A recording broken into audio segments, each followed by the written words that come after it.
A Carta de Tiago. Capítulo 1. Tiago, escravo de Deus e do Senhor Jesus Cristo, às 12 tribos que estão espalhadas. Saudações. Meus irmãos, considerem como motivo de verdadeira alegria o fato de enfrentarem diversas provações, visto que vocês sabem que a qualidade provada da sua fé produz perseverança. Mas deixem que a perseverança complete a sua obra, para que vocês sejam completos e sãos em todos os sentidos, sem lhes faltar nada. Portanto, se falta sabedoria a algum de vocês, que ele persista em pedi-la a Deus, pois ele dá a todos generosamente, sem censurar, e ela lhe será dada. Mas que ele persista em pedir com fé, sem duvidar de nada, pois quem duvida é semelhante a uma onda do mar, que o vento leva de um lado para o outro. De fato, essa pessoa não deve esperar receber algo de Jeová. Ela é indecisa, instável em todos os seus caminhos. Que o irmão humilde, porém, se alegre por causa do seu enaltecimento, e o rico por causa da sua humilhação. Porque o rico passará como a flor do campo. Pois o sol se levanta com o seu calor abrasador e faz a planta secar. Então sua flor cai e sua beleza desaparece. Assim também o rico desaparecerá em meio aos seus empreendimentos.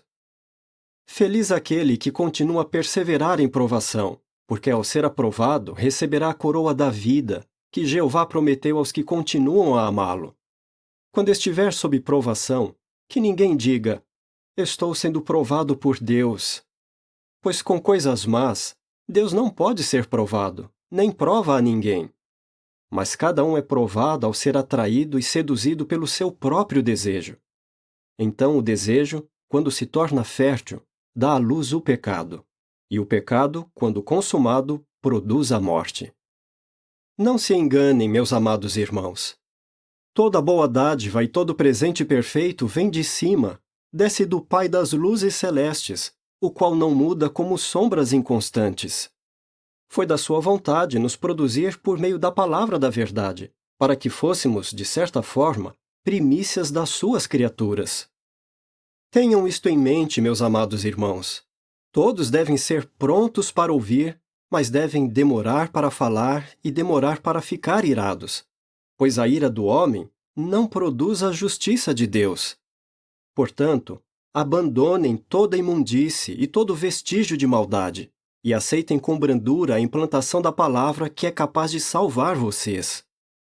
Contudo, tornem-se cumpridores da palavra, e não apenas ouvintes, enganando-se com raciocínios falsos. Porque, se alguém é ouvinte da palavra e não cumpridor, é semelhante a um homem que olha seu próprio rosto num espelho. Pois ele olha para si mesmo, vai embora e logo esquece como ele é. Mas aquele que examina com cuidado a lei perfeita que pertence à liberdade e continua nela, tornou-se não um ouvinte que facilmente se esquece, mas um cumpridor da obra, e ele será feliz no que faz. Se alguém acha que adora Deus, mas não domina a língua, ele está enganando o seu próprio coração, e a sua adoração é fútil. A forma de adoração que é pura e imaculada do ponto de vista de nosso Deus e Pai é esta: cuidar dos órfãos e das viúvas nas suas dificuldades e manter-se sem mancha do mundo. Capítulo 2. Meus irmãos, será que vocês estão se apegando à fé no nosso glorioso Senhor Jesus Cristo e ao mesmo tempo usando de favoritismo? Pois se um homem com anéis de ouro nos dedos e com roupa magnífica entra na sua reunião, mas entra também um pobre, com roupa imunda, será que vocês olham com favor para aquele que usa roupa magnífica e dizem, sente-se aqui, num lugar de honra, mas dizem ao pobre, fique de pé, ou sente-se ali no chão, ao lado do apoio para os meus pés? Se isso acontece, não é verdade que vocês fazem distinções de classe entre si e se tornaram juízes que tomam decisões perversas? Escutem, meus amados irmãos. Não é verdade que Deus escolheu os que são pobres aos olhos do mundo para serem ricos na fé e herdeiros do reino que ele prometeu aos que o amam? Mas vocês desonram o pobre. Não são os ricos que oprimem vocês e os arrastam perante os tribunais? Não são eles que blasfemam o nome honroso que vocês levam? Se vocês cumprem a lei régia, segundo a passagem das Escrituras, ame o seu próximo como a si mesmo, fazem muito bem. Mas se vocês continuam mostrando favoritismo, estão cometendo um pecado e são condenados pela lei como transgressores. Pois se alguém obedece a toda a lei, mas dá um passo em falso num só ponto, torna-se infrator da lei inteira. Pois aquele que disse, não cometa adultério, disse também, não assassine. Portanto, se você não comete adultério, mas assassina, torna-se transgressor da lei. Falem e comportem-se como pessoas que serão julgadas pela lei de um povo livre. Pois quem não pratica a misericórdia será julgado sem misericórdia. A misericórdia triunfa sobre o julgamento. De que adianta, meus irmãos, alguém dizer que tem fé se não tem obras? Será que essa fé pode salvá-lo? Se um irmão ou uma irmã não tem o que vestir, nem alimento suficiente para o dia, e um de vocês lhe diz, vá em paz, mantenha-se aquecido e bem alimentado, mas não lhe dá o que ele necessita para o corpo, de que adianta isso? Assim também, a fé por si só, sem obras, está morta. Contudo, alguém dirá, você tem fé e eu tenho obras. Mostre-me a sua fé sem as obras, e eu lhe mostrarei a minha fé pelas minhas obras. Você crê que há um só Deus? Faz muito bem. Contudo, os demônios creem e estremecem. Mas quer ver, ó homem vão, como a fé sem obras é inútil? Não foi Abraão, nosso pai, declarado justo por obras, depois de ter oferecido Isaque, seu filho, no altar? Veja que a sua fé agiu junto com as suas obras, e que a sua fé se tornou perfeita pelas suas obras. E cumpriu-se a passagem das Escrituras que diz: Abraão depositou fé em Jeová, e isso lhe foi creditado como justiça, e ele veio a ser chamado amigo de Jeová. Vejam que o homem será declarado justo por obras, e não apenas pela fé. Da mesma maneira, não foi também Raabe, a prostituta, declarada justa por obras, depois de receber os mensageiros hospitaleiramente e de mandá-los embora por outro caminho? Realmente, assim como o corpo sem espírito está morto, assim também a fé sem obras está morta. Capítulo 3. Não muitos de vocês deviam se tornar instrutores, meus irmãos, pois vocês sabem que nós receberemos um julgamento mais pesado. Pois todos nós tropeçamos muitas vezes. Se alguém não tropeça em palavra, é homem perfeito, capaz de refrear também todo o seu corpo. Se colocamos freios na boca dos cavalos para que nos obedeçam, guiamos também todo o seu corpo. Vejam também os navios. Embora sejam grandes e impelidos por ventos fortes, são dirigidos por um leme muito pequeno, para onde o timoneiro deseja ir. Do mesmo modo, a língua é uma parte pequena do corpo, mas se gaba de grandes coisas. Vejam como basta uma chama muito pequena para incendiar uma grande floresta. A língua também é um fogo. A língua representa um mundo de injustiça entre os membros do nosso corpo, pois contamina todo o corpo e incendeia por inteiro o curso da vida. Suas chamas vêm da geena. Pois toda espécie de animais selvagens, de aves, de répteis e de animais marinhos pode ser domada, e tem sido domada pelos humanos. Mas nenhum humano pode domar a língua. Ela é indisciplinada e prejudicial, cheia de veneno mortífero.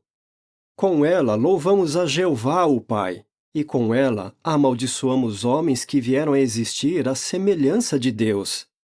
Da mesma boca saem bênçãos e maldições. Meus irmãos, não é correto que as coisas sejam assim. Será que uma fonte faz brotar pela mesma abertura água doce e água amarga? Meus irmãos, será que a figueira pode produzir azeitonas ou a videira figos? Assim também a fonte de água salgada não pode produzir água doce. Quem é sábio e entendido entre vocês? Que ele mostre, pela sua boa conduta, obras realizadas com a brandura que vem da sabedoria. Mas se vocês têm no coração ciúme amargo e rivalidade, não se gabem, não mintam contra a verdade. Essa não é a sabedoria que desce de cima. É terrena, animal, demoníaca. Porque onde houver ciúme e rivalidade, ali haverá também desordem e todo tipo de coisa ruim. Mas a sabedoria de cima é primeiramente pura, depois pacífica, razoável, pronta para obedecer, cheia de misericórdia e de bons frutos, imparcial, sem hipocrisia. Além disso, o fruto da justiça é semeado em condições pacíficas para os pacificadores. Capítulo 4. De onde vêm as guerras e as lutas entre vocês? Não vem dos seus desejos carnais, que travam um combate dentro de vocês? Vocês desejam, mas não têm. Continuam a assassinar e a cobiçar, mas não conseguem obter o que querem. Continuam a lutar e a guerrear. Vocês não têm, porque não pedem. Quando pedem, não recebem, porque estão pedindo com o objetivo errado, para gastar nos seus desejos carnais. Adúlteras! Vocês não sabem que a amizade com o mundo é inimizade com Deus? Portanto, quem quer ser amigo do mundo, faz de si mesmo um inimigo de Deus. Ou vocês acham que é sem motivo que as Escrituras dizem: o Espírito que passou a morar em nós continua cheio de desejos invejosos? No entanto, a bondade imerecida que ele concede é maior. Por isso, as Escrituras dizem: Deus se opõe aos arrogantes, mas concede bondade imerecida aos humildes. Portanto, sujeitem-se a Deus, mas oponham-se ao diabo, e ele fugirá de vocês. Acheguem-se a Deus, e ele se achegará a vocês. Limpem as mãos, ó pecadores, e purifiquem o coração, ó indecisos. Fiquem tristes, lamentem e chorem. Que o seu riso se transforme em choro e a sua alegria em tristeza. Humilhem-se aos olhos de Jeová, e ele os enaltecerá. Parem de falar uns contra os outros, irmãos. Quem fala contra um irmão ou julga seu irmão, fala contra a lei e julga a lei. Ora, se você julga a lei, não é cumpridor da lei, mas juiz. Há somente um que é legislador e juiz, aquele que é capaz de salvar e de destruir. Mas você, quem é você para julgar o seu próximo? Agora escutem, vocês que dizem: hoje ou amanhã viajaremos para aquela cidade. Ali passaremos um ano, negociaremos e ganharemos dinheiro, embora nem saibam como será a sua vida amanhã. Porque vocês são uma neblina que aparece por um instante e depois desaparece. Em vez disso, vocês deviam dizer: se Jeová quiser, viveremos e faremos isso ou aquilo. Mas o que acontece é que vocês se orgulham das suas arrogantes pretensões. Todo esse orgulho é mau. Portanto, se alguém sabe fazer o que é certo e ainda assim não o faz, está pecando. Capítulo 5. Agora, ricos, escutem. Chorem e lamentem por causa das desgraças que virão sobre vocês. Suas riquezas apodreceram, e suas roupas foram roídas pelas traças. Seu ouro e sua prata foram consumidos pela ferrugem, e a ferrugem deles servirá de testemunho contra vocês e consumirá a sua carne. O que vocês acumularam será como um fogo nos últimos dias. Vejam, o salário que vocês deixaram de pagar aos trabalhadores que colheram seus campos está clamando. E os clamores por ajuda da parte dos ceifeiros chegaram aos ouvidos de Jeová dos Exércitos. Vocês tiveram na terra uma vida de luxo, entregue aos prazeres. Engordaram o coração no dia da matança. Vocês condenaram, assassinaram o justo. será que ele não se opõe a vocês? Portanto, sejam pacientes, irmãos, até a presença do Senhor. Vejam como o lavrador fica esperando o precioso fruto da terra, aguardando-o com paciência até chegarem as primeiras e as últimas chuvas. Vocês também exerçam paciência, fortaleçam o coração, porque a presença do Senhor se aproxima. Não resmunguem uns contra os outros, irmãos, para que não sejam julgados. Vejam, o juiz está às portas. Irmãos, no que se refere a suportar sofrimentos e a exercer paciência, tomem como modelo os profetas, que falaram em nome de Jeová. Vejam, consideramos felizes os que perseveraram.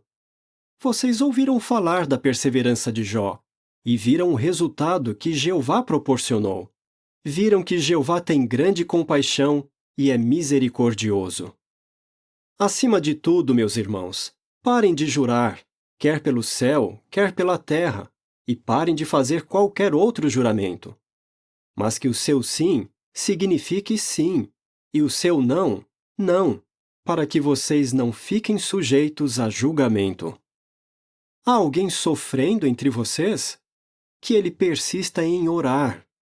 Há alguém animado? Que ele cante salmos. Há alguém doente entre vocês? Que ele chame os anciãos da congregação e que eles orem por ele, colocando óleo nele em nome de Jeová. E a oração de fé fará que o doente fique bom, e Jeová o levantará.